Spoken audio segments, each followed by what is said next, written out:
जो बेईमानियां हो रही है, नरेंद्र मोदी उन तमाम की सरपरस्ती करने का काम कर रहे हैं। रसूल आज़म की शान में गुस्ताखी होती है, ये फिरका परास्त उनके सर पर हाथ रखते हैं। लिंचिंग होती है, ये फिरका परास्त उनके खिलाफ कार्रवाई नहीं करते। हिंदुस्तान में दो कानून चल रहे हैं। मैं हिंदू समाज से पूछता हूँ कि बताओ, आज तक किसी मुसलमान ने किसी हिंदू देवी देवता की शान में कोई गुस्ताखी की है? लानत है तुम्हारे ऊपर। अपने आप को हिंदू कहते हो, अगर सच्चा हिंदू होगा तो किसी भी मजहब के रहनुमा के खिलाफ मुंह से जबान से आवाज नहीं निकाल सकता। अगर हिंदू है तो हिंदू बन के रहना तुम्हारी जिम्मेदारी है। मुल्क में बदअमनी फैलाना, फिरका परस्ती फैलाना, नफरतें फैलाना, ये जो माहौल बनाया जा रहा है, इसके लिए तन्हा नरेंद्र मोदी जिम्मेदार है। इसलिए मैंने ये तय किया है कि गली गली मेरे पास बहुत लोग आते हैं कि मियां ऐसा हो गया, गुस्ताखी हो गई, धरना दे दे, ज्ञापन दे दे। मैंने कहा हजारों बार तुमने ज्ञापन दिया है, हजारों बार धरना दिया है, बताओ कभी किसी धरने का कोई नतीजा निकला? कुरान की बेहुरमती हुई, हमने धरना दिया, एहतजाज किया, ज्ञापन दिया, क्या हुआ? अब कोई धरना नहीं दिया जाएगा, अब जवाब दिया जाएगा।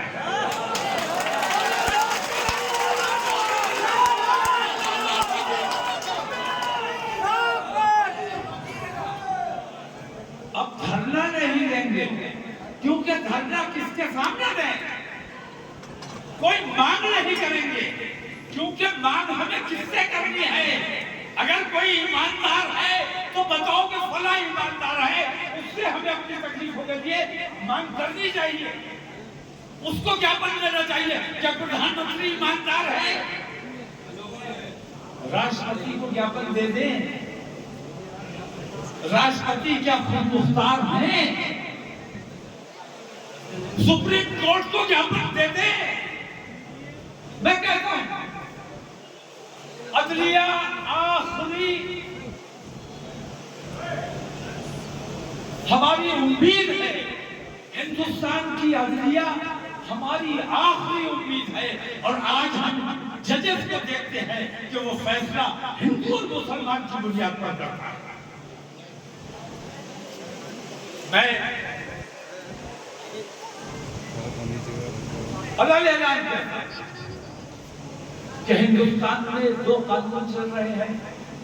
कानून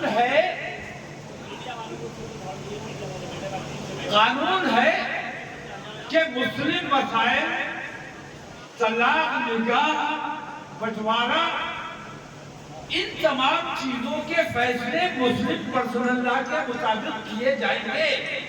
यह कानून है। और अभी मुस्लिम पर्सनल लॉ खत्म नहीं किया गया है, मौजूद है। जब खत्म हो जाएगा तो क्या होगा? लेकिन अभी है तो तुम्हारी जिम्मेदारी है कि हमारे कानून के मुताबिक तुम्हें फैसला करना चाहिए। लेकिन लगातार हो ये रहा है कि मुस्लिम पर्सनल लॉ को नजरअंदाज करके अपनी मर्जी के मुताबिक फैसले किए जा रहे हैं। ये अन्याय है। कानून ये है कि बाबरी मस्जिद के बाद प्लेसेस ऑफ वर्शिप एक्ट मौजूद है। बाबरी मस्जिद के बाद किसी भी धार्मिक स्थल पर किसी किस्म की दावेदारी कोर्ट में कबूल नहीं की जाएगी। यह कानून है।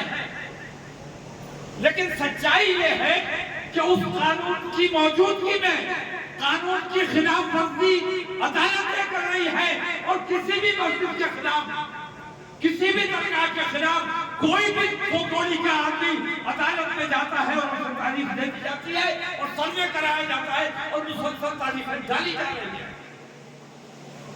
अगर आखिरी उम्मीद हमारी अदलिया है, अगर अदलिया ये चाहती है कि दुनिया में उनकी बदला हरामी ना हो तो उनकी पहली जिम्मेदारी यह है कि अदालतों में मस्जिदों और मज़ारात से मुताल्लिक जितने केसेस पेंडिंग चल रहे हैं, जितने में तारीख पड़ रही है, वो तमाम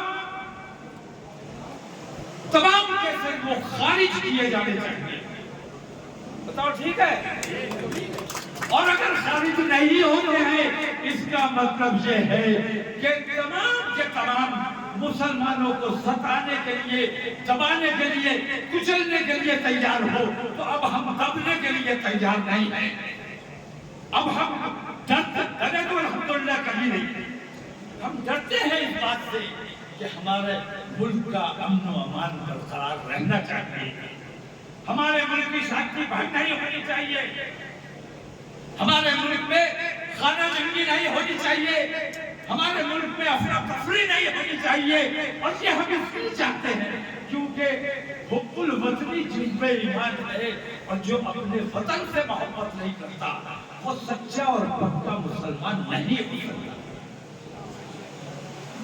अब मैं ये कहता हूं कि हिंदू समाज ये फैसला करे कि मुल्क में बदअमनी रहनी चाहिए या दंगे और फसाद होने चाहिए।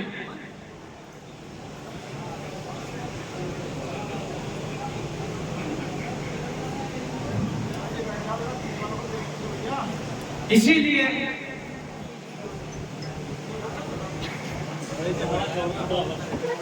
हमने ये तय किया है कि मुल्क में जिस किस्म का माहौल है, इसके खिलाफ लोग धरना, प्रदर्शन और एहतजाज करना चाहते हैं, अपने गुस्से का इजहार करना चाहते हैं, मैं कहता हूँ गुस्सा इजहार करने की चीज नहीं है, गुस्सा पालने की चीज है। गुस्से को पाल, गुस्से को पाल, गुस्सा निकल गया, ज्ञापन दे आया, घर पे आके सो गए, बात खत्म हो गई, हमें ज्ञापन नहीं चाहिए।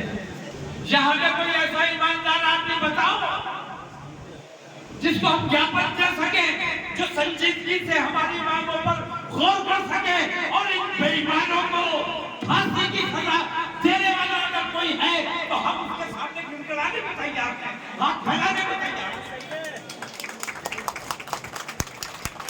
और जब कोई नहीं है तो कोई ज्ञापन नहीं होगा, कोई धरना नहीं होगा, लेकिन अपने मुल्क का अमन भी खराब नहीं होने देना है किसी भी हालत में। अब दिल्ली का खराब होगा इंशाअल्लाह।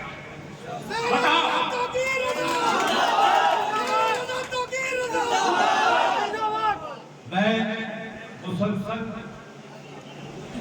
लोगों से मशवरे में हूँ, बातचीत कर रहा हूँ।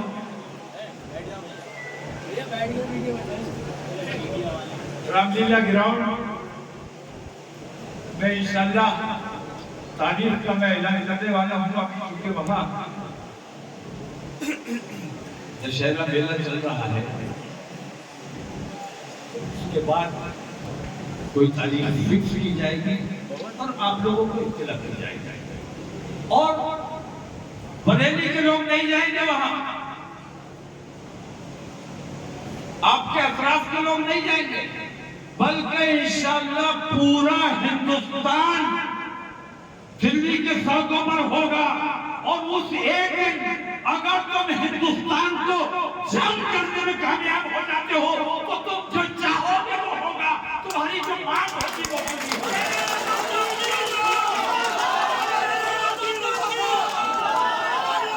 दानों से काम बनेगा, दानों से काम नहीं। बताओ ये बात ठीक है कि नहीं है?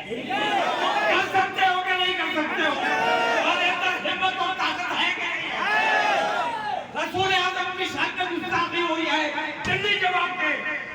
वो लोग आजाद क्यों है?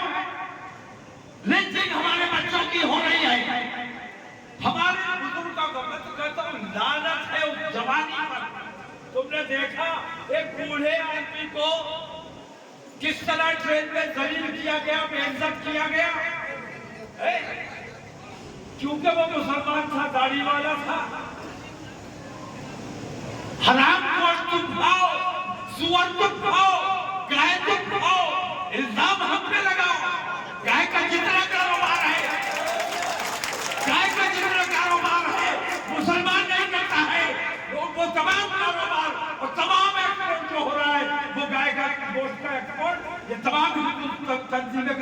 और तमाम हिंदू गाली वाले लोग कर रहे हैं।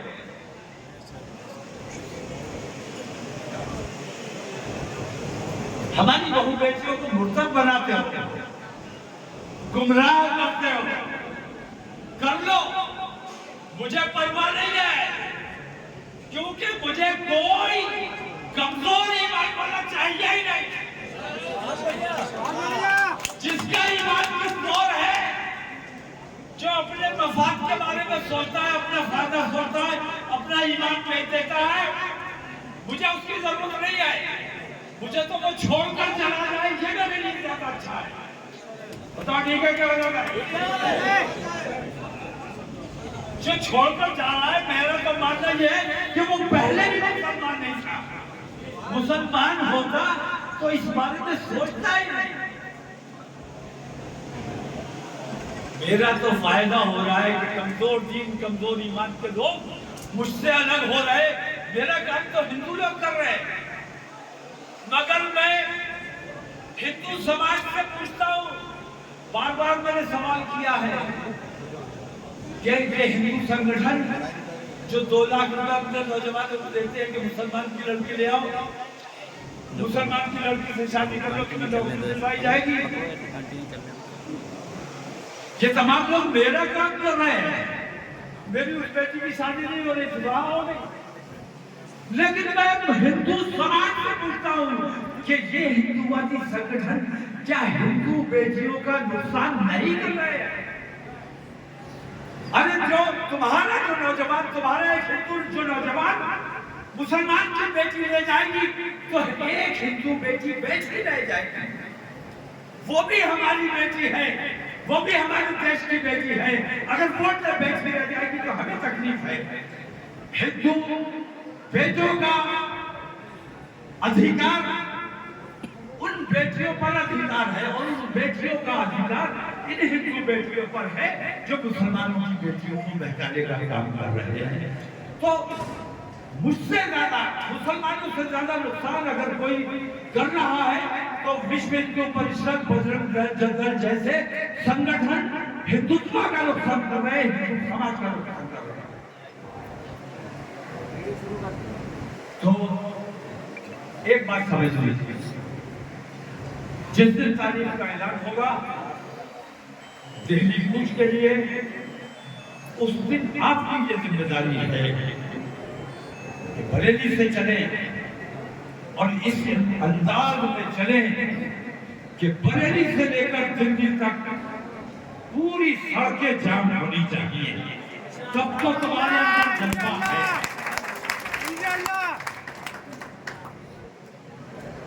तब तो मैं समझूंगा कि तुम्हारे अंदर जज्बा है, वरना मैं ये समझूंगा कि तुम भराए नाम मुसलमान हो, मुसलमान के तौर पर तुम मर चुके हो। अगर जिंदा हो तो एक तारीख दूंगा, एक दिन दूंगा, उस दिन तुम्हें अपनी ताकत दिखाना है, और ये दिखाना है कि हम अमन पसंद है। इतनी भारी तादाद होने के बावजूद हमने अपना शांति के साथ काम किया है, किसी के साथ दुर्व्यवहार नहीं किया, किसी के साथ जाति नहीं की। करोगे? एक हाथ में तिरंगा लेकर दिल्ली जब चलेंगे, हम अपने देश के संविधान की हिफाजत के लिए, अपने तिरंगे की हिफाजत के लिए, क्योंकि ये आतंकवादी जितने फिरका परस्त हिंदू हैं, ये हमारे देश को हिंदू राष्ट्र बना देना चाहते हैं, और हिंदू राष्ट्र बनने देने के लिए हम किसी कीमत पर तैयार नहीं है। लाठी चलाओ, गोली चलाओ, इंशाअल्लाह दिल्ली को जाग कर देकर काम किया जाएगा।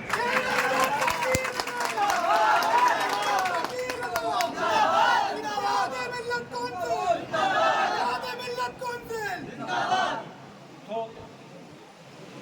मेरा जो ये ऐलान है,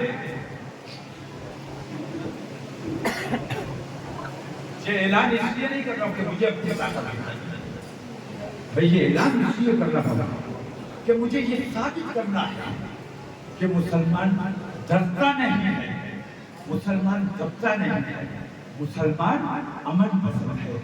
और हम जब लाखों की तादाद में, मैंने हैदराबाद में ऐलान किया था कि मुझे 20 करोड़ 25 करोड़ मुसलमान नहीं चाहिए, सिर्फ 1% मुसलमान चाहिए।